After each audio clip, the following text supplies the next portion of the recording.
My name is Sergeant Jason Mike. I'm a combat medic with the 617th Military Police Company, operating on our call sign Raven 42. I was part of a patrol that compiled of 3 Humvees, where we took on the mission of clearing main supply routes and alternate supply routes of IEDs, small arms fire, and RPGs. Grew up in a military household. Father was 20 years active duty military. Seeing my dad wake up every morning, going to work in a uniform with shine boots and a creased uniform made me extremely proud, and it's something that I wanted to be a part of. For young Jason Mike, growing up in the military would mean different schools in different states, even different countries. Instilled with love and discipline from a career Army father and a Korean-born mother, young Jason welcomed the new neighborhoods, schoolyards, and playgrounds as he emerged as a star athlete. Every single bit of football I loved, but the smell of the fresh-cut grass, I loved going out and seeing those painted lines. I loved game day. Game day was a day that I lived for. After a record-breaking high school career in Kentucky, the bruising fullback would be offered a football scholarship to Jacksonville University in Florida. But his life course would change when on a crystalline autumn morning in 2001, America came under attack. As I walked into my room, I saw the second plane hitting the World Trade Center. And that's when I knew that there was something else for me to do. And after that, I stepped off the team and got into a pair of combat boots. Mike was assigned to the 617th Military Police Company as a combat medic, and in November of 2004, his unit was deployed to Iraq.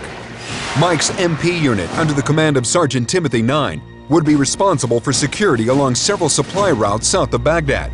On March 20th, 2005, Specialist Jason Mike was in the rear vehicle of a patrol that was shadowing a large supply convoy.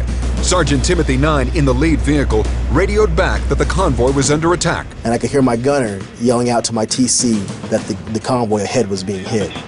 The 3 Humvees of Raven 42 had trained on this route for just such an ambush and sped into contact with the enemy. They turned down a familiar side road surrounded by orchards and irrigation canals. My gunner began to just rock away on the 50 cal.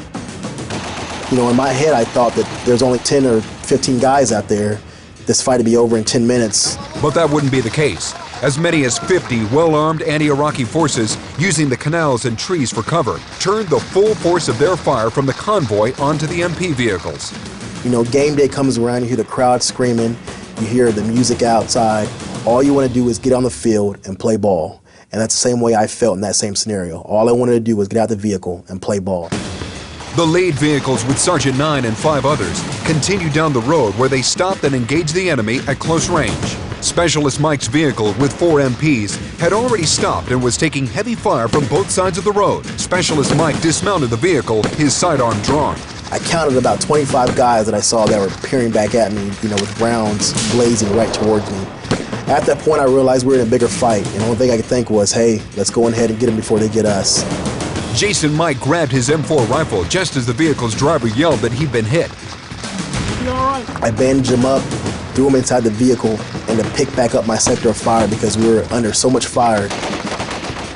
Then another soldier yelled that he'd been hit. Mike dragged the wounded man to the cover of the Humvee. And as the insurgents began moving forward from their positions in the trenches, Specialist Mike continued returning fire. Picking out targets very, very carefully, making sure that I was hitting guys left and right. Soon after, heard my gunner yell that he was hit.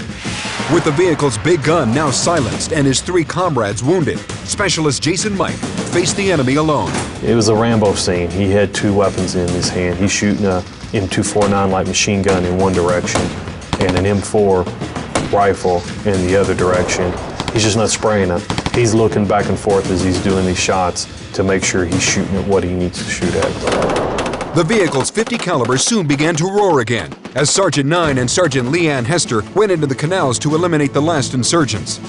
When the battle was over, Specialist Mike called in a medevac chopper and continued treating his wounded men. Seeing that medevac helicopter come down, it's like, God has sent his angel, because you know that this guy's gonna get the best care possible. For his exceptional bravery and valor in combat, Specialist Jason Mike was awarded the Silver Star.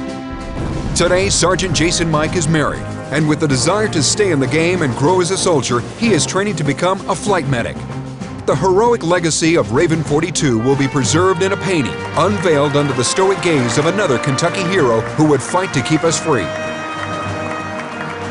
I did what any other soldier would do. One guy can't win a football game, and one guy can't win a battle. I didn't come to Iraq to receive medals. I didn't come to be a hero. I came to do my job and do my part.